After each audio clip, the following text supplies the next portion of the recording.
मंगळवारची रात्र पश्चिम आशियाच्या राजकारणावर दूरगामी परिणाम करणारी ठरली। इराणने इस्रायलवर इतिहासातला सर्वात मोठा मिसाईल हल्ला केला। या हल्ल्याची दृश्य देखील सोशल मीडियावरून व्हायरल झाली। आता या हल्ल्याला प्रत्युत्तर देण्याची शपथ इस्रायलने घेतली आहे। पाहूया सविस्तर रिपोर्ट।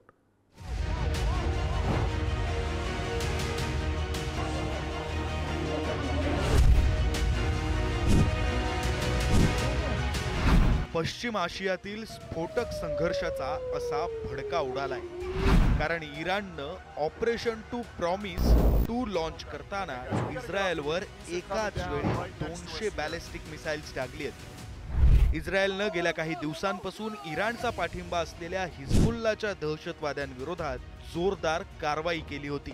या कारवाईचा बदला घेण्यासाठी इराणनं हा हल्ला केलाय। इराणचा इस्रायलवर हल्ला का? इराणचा पाठिंबा असलेल्या हिजबुल्ला दहशतवादी संघटनेविरोधात इस्रायलची गेल्या काही दिवसांपासून जोरदार कारवाई। गेल्या आठवड्यात हिजबुल्ला या दहशतवादी संघटनेचा प्रमुख नसरल्लाहची इस्रायलच्या हल्ल्यात मृत्यू। इराणच्या Islamic revolutionary guard corps commander Abbas Nilforoushan यांचाही इस्रायलच्या हल्ल्यात मृत्यू। नसरल्लाह अब्बास नीलफोरोशन यांच्या हत्येचा बदला घेण्यासाठी हल्ला केल्याचं इराणकडून जाहीर। या हल्ल्याचे अनेक व्हिडिओ सोशल मीडियावर व्हायरल झाले। त्यामध्ये हा हल्ला कशा प्रकारे होता हे स्पष्ट दिसतंय। इराणची क्षेपणास्त्र एका पाठोपाठ एक इस्रायलवर आदळली। इराणने मिशन कसं आखलं? एप्रिल महिन्यात इराणने इस्रायलवर असाच हल्ला केला होता। त्यावेळी इराणने अमेरिकेला आधी माहिती दिली होती। यावेळी इराणने सगळं मिशन सिक्रेट ठेवलं।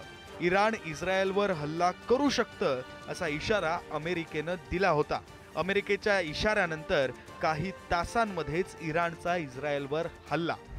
आता इराणच्या विपक्षी नेत्यांनी इराणच्या प्रेसिडेंटकडे मागणी केलेली आहे की साध्या मिसाईल्सने इस्रायलचं काही नुकसान होत नाही, त्यामुळे आपण आता आण्विक अस्त्र तयार करायला पाहिजे आणि बॅलिस्टिक मिसाईलद्वारे आण्विक अस्त्र इस्रायलवर दागायला पाहिजे।